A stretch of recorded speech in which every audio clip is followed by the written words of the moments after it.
নমস্কার বন্ধুরা, কৃষ্ণা ফুড ওয়ার্ল্ডে আপনাদের স্বাগত। আজ আবার একটু নতুন ভিডিও নিয়ে চলে এসেছি।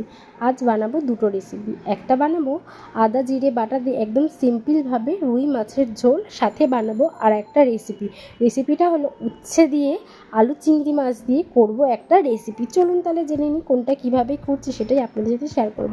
সবার প্রথমে মাছের ঝোলটা করব, তার জন্য দেখো এদিকে কিন্তু মাছ নিয়েছি। আমি নিয়েছি 5 পিস মাছ। এখানে বেশি 1-2 মাছ ভাজা করব আর বাদ বাকিগুলো ঝোল করব। আর নিয়েছিলাম একটা অর্ধেক মাথা। ওইকে মাছটা করে নিলাম।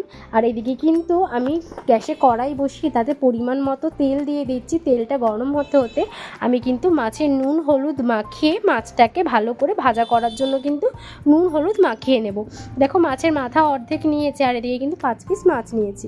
এদিকে কিন্তু এবার এক এক করে মাছগুলো সব ভেজে নেব। কড়াইয়ের তেল তো গরম হয়ে গেছে, আগের থেকে তেল গরম বসিয়ে রেখেছিলাম। দেখো এই যে এক এক করে কিন্তু সবকটা মাছ আমি ছেড়ে দিচ্ছি। আমি করব 4 পিস মাছের ঝোল আর 1 পিস কিন্তু করব ভাজা। তার জন্য কিন্তু একসাথেই রেখে দিচ্ছি, একসাথেই ভেজে নেব।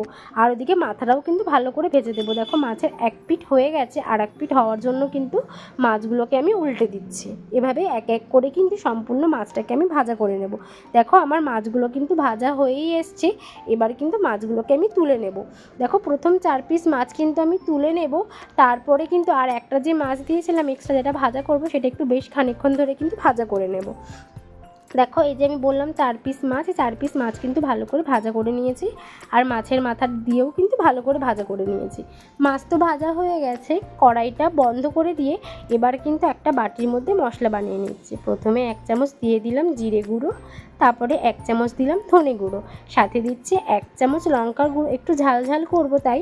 আর দিচ্ছি 1 চামচ হলুদ গুঁড়ো, সাথে স্বাদ মতো দিয়ে দিয়েছি নুন। আর দিয়ে দিয়েছি বড় চামচের 1 চামচ লঙ্কা বাটা ও হাফ চামচ দিয়েছিলাম আদা বাটা। দিয়ে এর মধ্যে জল দিয়ে খুব ভালো করে কিন্তু মশলাটাকে গুলে নিতে হবে। তারপরে দেখো এদিকে গ্যাসে আমি কড়াই বসিয়েছি, তার মধ্যে সামান্য একটু তেল দিয়ে একটা গোটা তেজপাতা কিন্তু ফোড়নে দিয়েছি, সাথে কিন্তু সামান্য একটু সাদা জিরেও ফোড়ন দিয়েছি। দিয়ে এবার এর মধ্যে দিয়ে দেব ওই যে মিক্স করে রাখা যে গুঁড়ো মশলা আর বাটা মশলাটা ছিল, সেটাই কিন্তু কড়াইতে দিয়ে দেব। দিয়ে একটু ভালো করে কিন্তু মশলাটাকে কষিয়ে নিতে হবে, মানে মশলার কাঁচা গন্ধটাকে কিন্তু একটু ভালো করে কষিয়ে নিতে হবে। এবার কাঁচা গন্ধটা চলে গেলে কিন্তু এর মধ্যে মাছটা দেওয়া যায়, অসুবিধা নেই। ভাবলাম প্রত্যেক দিনই তো আলু দিয়ে মাছের ঝোল টোল নর্মালি করি, তাই ভাবলাম আজকে নর্মালি একটু আদা জিরে বাটা দিয়ে একদম প্লেন একটা মাছের ঝোল করি। দেখো তোমাদের সাথে ছোট্ট করে একটা ভিডিও শেয়ার করে নিলাম। দেখো মশলাটা খুব ভালো করে কষা হয়ে গেছে আর তেলও বেরিয়ে গেছে মশলা থেকে খুব ভালো করে।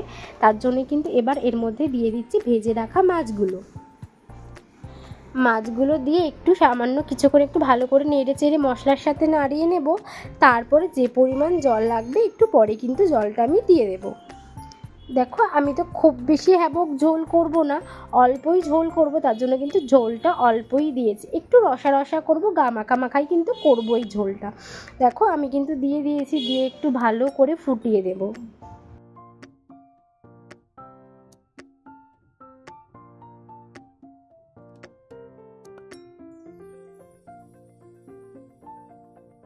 আমার মাছের ঝোলটা কিন্তু খুব ভালোভাবে ফুটে গেছে। আর বেশিক্ষণ ফোটাবো না, একদম জ্যান্ত মাছ তো, আর বেশিক্ষণ ফোটালে কিন্তু মাছটা ভেঙে যাওয়ার সম্ভাবনা থাকবে। দেখো আমি মাছটাকে নামিয়ে নিয়েছি, কালারটা কিন্তু অসাধারণ হয়েছে। দেখে মনে হচ্ছে না শুধু আদা জিরে বাটা দিয়ে বানিয়েছি। যাক, আমার তো মাছের ঝোল হয়ে গেছে, নামিয়ে নিয়েছি। এবার বেশ খানিকটা ধনেপাতা একদম ছোট ছোট করে কেটে ওপর থেকে ছড়িয়ে দিয়েছি, সাথে কিন্তু আমি দিয়ে দিলাম ওপর থেকে একটা কাঁচা লঙ্কা। দেখতে যেমন সুন্দর হয়েছিল, খেতেও কিন্তু সুন্দর হয়েছে। গরম গরম ভাতের সাথে কিন্তু জমে যায়। চলো তাহলে এবার উচ্ছের যেই রেসিপিটা করবো বলেছি সেই রেসিপিটা করা যাক। দেখো এদিকে মিডিয়াম সাইজে 3টে উচ্ছে নিয়েছি, আর একটু বড় সাইজের নিয়েছি একটা আলু। আর এদিকে চিংড়ি মাছ ছাড়িয়ে পরিষ্কার করে নিয়েছি। এবার চলো উচ্ছেটাকে একদম গোল গোল করে দেখো আমি কেটে নিয়েছি, আর আলুটাকে কিন্তু কেটেছি একটু লম্বা লম্বা করে। এবার উচ্ছেটাকে ভালো করে নুন হলুদ দিয়ে কিন্তু মাখিয়ে নিতে হবে। নুন হলুদ দিয়ে উচ্ছেটাকে দেখো আমি ভালো করে মাখিয়ে নিচ্ছি। উচ্ছেটা মাখানো হয়ে গেলে কিন্তু আমার চিংড়ি মাছটাকেও ভালো করে নুন হলুদ মাখিয়ে নিতে হবে। দেখো আমি বললাম না নুন হলুদ দিয়ে চিংড়ি মাছটাকেও মাখাবো। দেখো আগে থেকে একটু নুন দিয়ে রেখেছিলাম, তারপরে ওপর থেকে একটু হলুদ দিয়ে কিন্তু চিংড়ি মাছটাকেও ভালো করে মেখে নিয়েছি। চলো তাহলে এবার একটা পাত্র নিয়ে নিয়েছি, তার মধ্যে বড় চামচের 2.5 চামচ নিয়ে নিয়েছি এখানে বেসন, মানে 2 চামচ আর হাফ নিয়ে নিয়েছি বেসন। তার মধ্যে স্বাদ অনুযায়ী নুন, সামান্য একটু চিনি দিয়েছিলাম, আর দিয়েছিলাম সামান্য একটু হলুদ, সাথে দিয়েছিলাম বেশ খানিকটা লঙ্কার গুঁড়ো দিয়ে কিন্তু খুব ভালো করে মিশিয়ে নিয়ে একটু জল দিয়ে এটাকে একটা নর্মালি একটা থিকনেস একটা ব্যাটার বানিয়েছিলাম। খুব পাতলাও না খুব মোটাও না, একটা নর্মালি একটা ইসের কিন্তু ব্যাটার আমি বানিয়ে নিয়েছিলাম। দেখো আমার ব্যাটারটা রেডি হয়ে গেছে। এবার এদিকে আমি গ্যাসে কড়াই বসিয়ে তার মধ্যে কিন্তু বেশ খানিকটা সর্ষে তেল দিয়ে দিয়েছি। কি ভাবছো উচ্ছে দিয়ে আমি তরকারি করবো, ভাবলাম আর ব্যাটারটা কি করলাম? হ্যাঁ ব্যাটারটা করব হলো উচ্ছেগুলো ব্যাটারের মধ্যে ডুবিয়ে একটা বড়া করে নেব, তাহলে উচ্ছেটা খুব বেশি তেতো না লাগে। বা নর্মালি পুরোপুরিভাবে উচ্ছের তরকারি করলে একটু তেতোটে ভাব লাগে, সে কারণেই কিন্তু আমি উচ্ছেটাকে একটা বড়া আকারে ভেজে নেব। দেখো উচ্ছেগুলো কিন্তু আমি বেসনে ডুবিয়ে কড়াইতে ছেড়ে দিচ্ছি। এবার এইগুলোকে কিন্তু একটু লাল লাল করে ভেজে নিতে হবে। চাইলে কিন্তু এই উচ্ছেটাকে ডালের পাতে ভাজা হিসেবেও খাওয়া যায়। দেখো এক পিঠ কিন্তু হয়ে গেছে, আমি কিন্তু উল্টে দিচ্ছি আর এক পিঠ ভালো করে হওয়ার জন্য।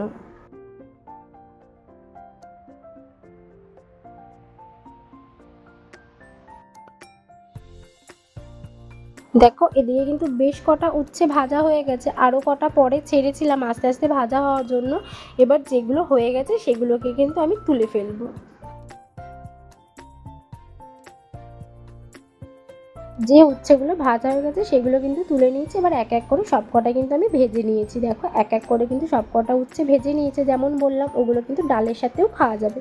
উচ্ছেটা তুলে নেওয়ার পরে যেটুকুনি তেল ছিল কড়াইয়ের মধ্যে তার মধ্যে 2টো শুকনো লঙ্কা, 2টো তেজপাতা ও বেশ খানিকটা 5 ফোড়ন আমি ফোড়নে দিয়ে দিয়েছি। দিয়ে কিন্তু এবার প্রথমেই দিয়ে দেবো চিংড়ি মাছগুলো, নুন হলুদ মাখানো রয়েছে। আমার আলাদা করে আর হলুদ আর নুনটা আমার কড়াইতে দিতে হলো না, যেহেতু চিংড়ি মাছটা আমার কিন্তু আগে থেকে নুন হলুদ মাখা ছিল। দিয়ে কিন্তু একটু ভালো করে কিন্তু চিংড়ি মাছটাকে হালকা নেড়ে নেব, খুব ভালো ভাজবো না, তাহলে চিংড়ি মাছটা কিন্তু একটু শক্ত হয়ে যাবে। চিংড়ি মাছটা হালকা গাটা লালচে হয়ে আসলে তার মধ্যে দিয়ে দেবো আগে থেকে কেটে রাখা আলুগুলো। দেখো আলুগুলো দিয়ে দিয়েছি, দিয়ে কিন্তু বেশ ভালো করে আলুগুলোকে একটু ভাজা করে নেব। তারপরে এর মধ্যে দিয়ে দিচ্ছি 4টে বড় সাইজের কাঁচা লঙ্কা, একটু ঝাল ঝাল করব তার জন্য কিন্তু একটু বেশি করে কাঁচা লঙ্কা দিয়েছি। দিয়ে দেখো আমি কিন্তু খুব ভালো করে আলু ও চিংড়ি মাছটাকে কিন্তু ভাজা করে নিয়েছি। এবার কিন্তু এর মধ্যে আমি দিয়ে দেবো বেশ খানিক মশলা। প্রথমেই দিয়ে দিয়েছি 1 চামচ আদা বাটা, তারপরে দিয়েছি স্বাদ অনুযায়ী নুন, তারপরে দিয়েছি পরিমাণ মতো হলুদ, আর দিয়েছি এখানে হাফ চামচ দিয়ে দিয়েছি জিরের গুঁড়ো। আর এখানে কিন্তু স্বাদ দিয়ে দেবো হলো একটু লঙ্কার গুঁড়ো, একটু ঝাল ঝাল করবো। আর এখানে লঙ্কা বাটা দিচ্ছি না, লঙ্কার গুঁড়ো ও সাথে গোটা কাঁচা লঙ্কা দিয়েছি বলে আর লঙ্কার বাটাটা কিন্তু আর এখানে ব্যবহার করছি না। তারপর একটু সামান্য একটু জল দিয়ে কিন্তু এই চিংড়ি মাছ আলু ওটা মশলার সাথে কিন্তু একটু ভালোভাবে কষিয়ে নিতে হবে, কারণ আদাটা আমি ফ্রিজে ছিল, আদাটা একটু গলতে সময় লাগবে বলে একটুখানি ঢাকা দিয়ে দিয়েছিলাম। দেখো ঢাকা খুলে নিয়েছি, খুলে নেওয়ার পরে কিন্তু মশলাটা খুব ভালোভাবে কষে গেছে দেখলাম, তাই কিন্তু এবার দিয়ে দিলাম পরিমাণ মতো জল। এবার এই জলটা কিন্তু দেখো পরিমাণ মতো জলটা দেওয়ার পর যখন ফুটে আসবে তখন দিয়ে দেবো ওই ভেজে রাখা উচ্ছেগুলো। আমি বেশ কটা উচ্ছে রেখে দিয়েছিলাম ডালের পাতে খাবো বলে, ডাল তো ছিল না আজকে, এটা রেখে দেবো পরের দিন খেতে পারবো। আর এভাবে কিন্তু উচ্ছেটাকে তোমার ডালের পাতে খেতে পারবে, আমি যেটা বললাম ভাজা করে কিন্তু এভাবে খেতেও পারবে, অসুবিধা নেই, উচ্ছের বড়ার মতো খেতে লাগবে। দেখো দিয়ে দিয়েছি, দিয়ে একটু ভালো করে ফুটিয়ে নেব, ফুটিয়ে নিয়ে কিন্তু এটাকে নামিয়ে ফেলবো। খুব বেশিক্ষণ ফোটাবো না, তাহলে কিন্তু এটা একদম উচ্ছের সাথে যে বড়াটা যে বেসনের যে ইয়েটা করেছি সেটা কিন্তু একদম ছেড়ে যাবে। তারপরে ওপর থেকে সামান্য একটু গরম মশলার গুঁড়ো ছড়িয়ে দিয়েছি, ছড়িয়ে দিয়ে কিন্তু এটাকে আমি নামিয়ে ফেলেছি। দেখো দেখতে কি সুন্দর লাগছে না? এটাকে কিন্তু একদম তেতো লাগে না, বাচ্চাদের কিন্তু এভাবে দিতে পারো, আর তোমরাও ট্রাই করে দেখতে পারো বাড়িতে। আর আমার ভিডিওটা ভালো লাগলে like comment share and subscribe করে দিও।